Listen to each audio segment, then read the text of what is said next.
শিশুদের রামায়ণ পর্ব 14। স্বামী রাঘবেশানন্দ।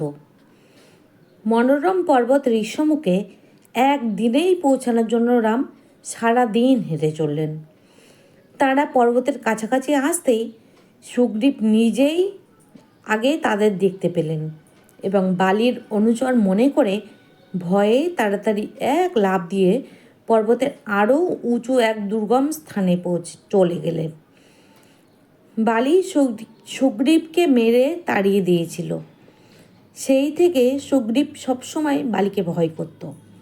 প্রথমে বালি ও সুগ্রীব দু ভাইয়ের মধ্যে খুব ভাব ছিল।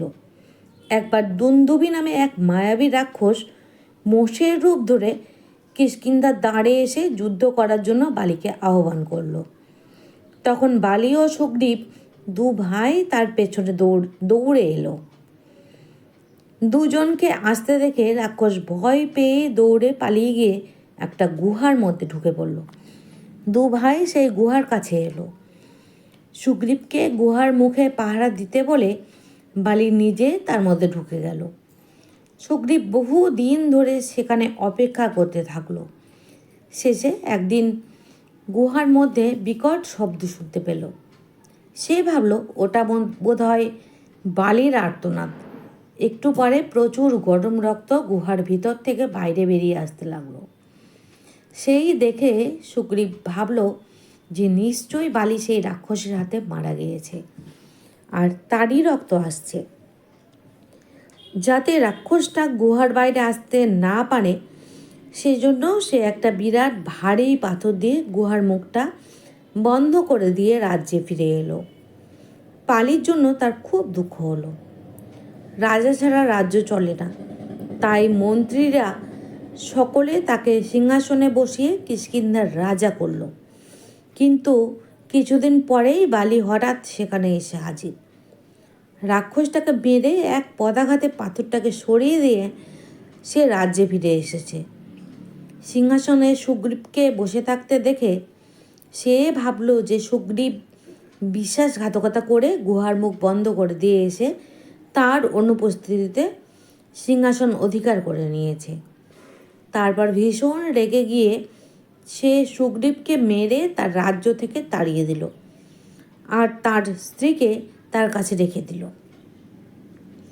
সেই থেকে সুগ্রীব বালির ভয়ে ঋষ্যমুখ পর্বতে এসে বাস করছে। মাতঙ্গ মুনির শাপে বালি এই পর্বতে আসতে পারে না। রাম লক্ষ্মণকে দেখে তারা কে আর কেনই বা এখানে এসেছেন তা জানবার জন্য সুগ্রীব নিজের বিশ্বস্ত বন্ধু হনুমানকে তাদের কাছে পাঠালো।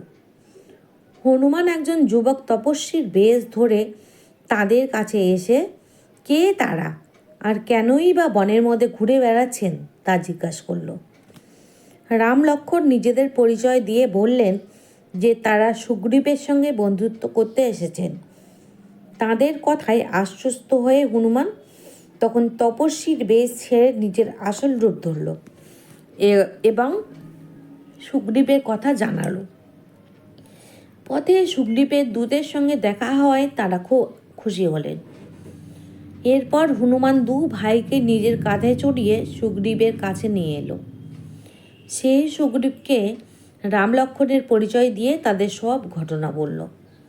সুগ্রীব তখন সাহস পেয়ে এক লাফে গাছ থেকে নেমে তাদের কাছে এলো। একসঙ্গে বসে পরস্পর নিজেদের দুঃখের কথা বলতে লাগলো। তারপর হনুমান সেখানে আগুন জ্বালল। রাম ও সুগ্রীব পরস্পরের হাত ধরে সেই আগুনের চারিদিকে এক পাক ঘুরে আগুনকে সামনে রেখে একে অন্যকে বললেন, এখন থেকে তোমার সুখেই আমার সুখ আর তোমার দুঃখেই আমার দুঃখ।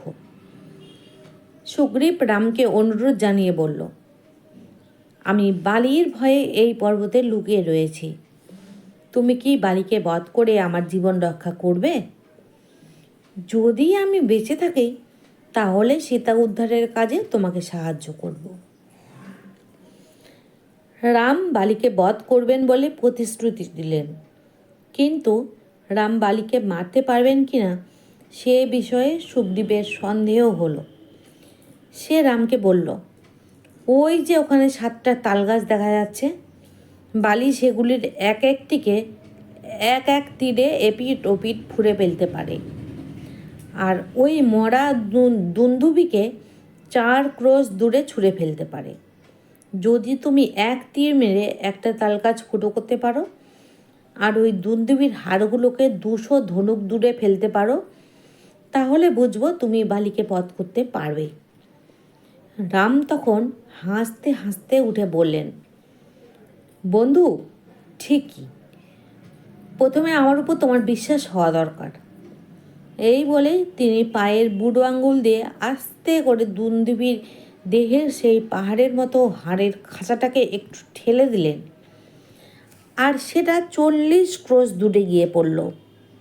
তারপর রাম একটা বাণ ছুড়লেন।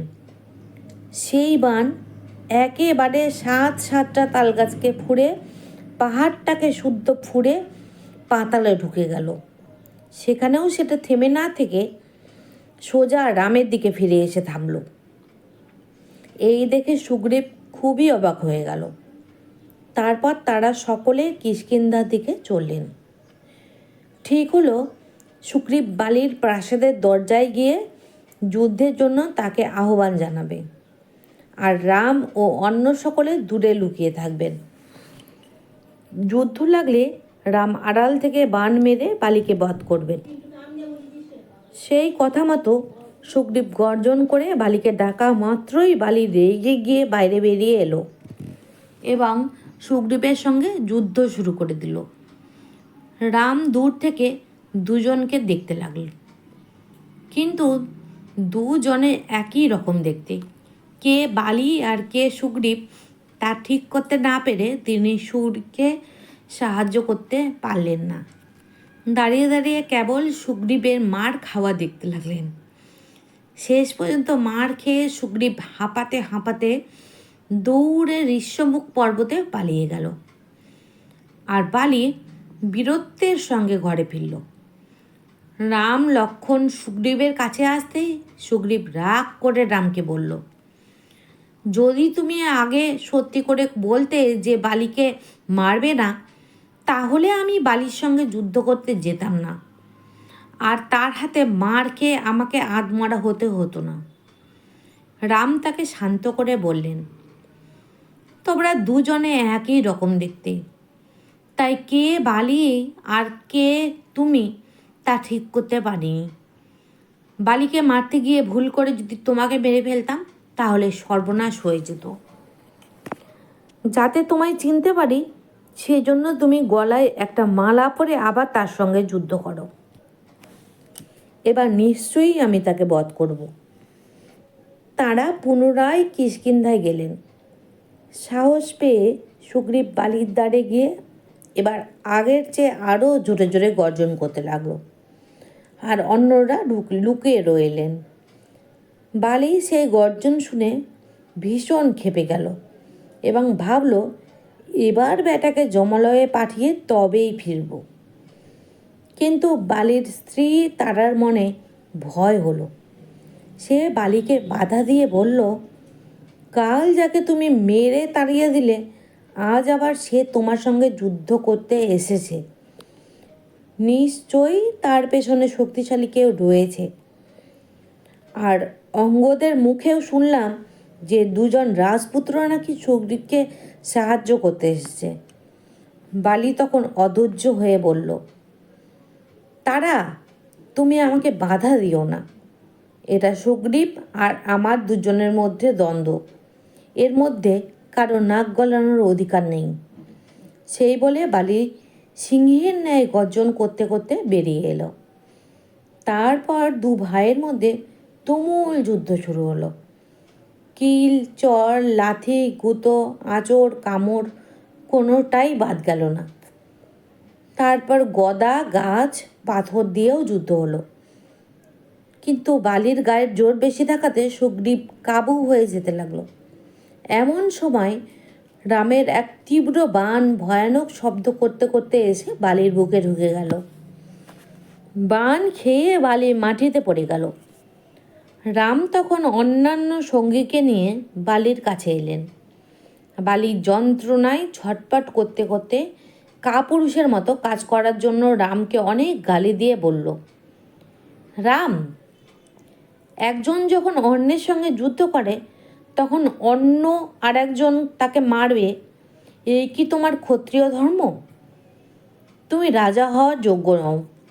রাবণকে বধ করার জন্য তোমার যদি কারো সাহায্যের প্রয়োজন ছিল তাহলে তুমি আমাকে বলতে পারতে। আমি তার হাত পা বেঁধে এনে তোমার সামনে ফেলে দিতাম। তা না করে অন্যায়ভাবে তুমি আমাকে মেরে মহাপাপ করেছ। রাম উত্তর দিলেন, বালি, তোমার মুখে ধর্মের কথা সাজে না।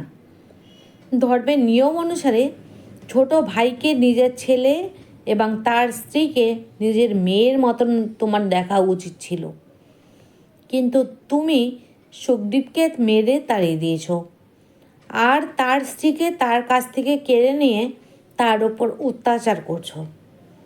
ধর্মের নিয়ম অনুসারে তোমাকে আমি বধ করতে বাধ্য হয়েছি। বালি তখন নিজের ভুল বুঝতে পারল। নিজের স্ত্রী ও পুত্রকে রামের অধীনে রেখে সুগ্রীবকে ডেকে বলল, ভাই, কিষ্কিন্ধা রাজ্য তোমার জন্য রইল। অঙ্গদকে নিজের ছেলের মতো দেখো।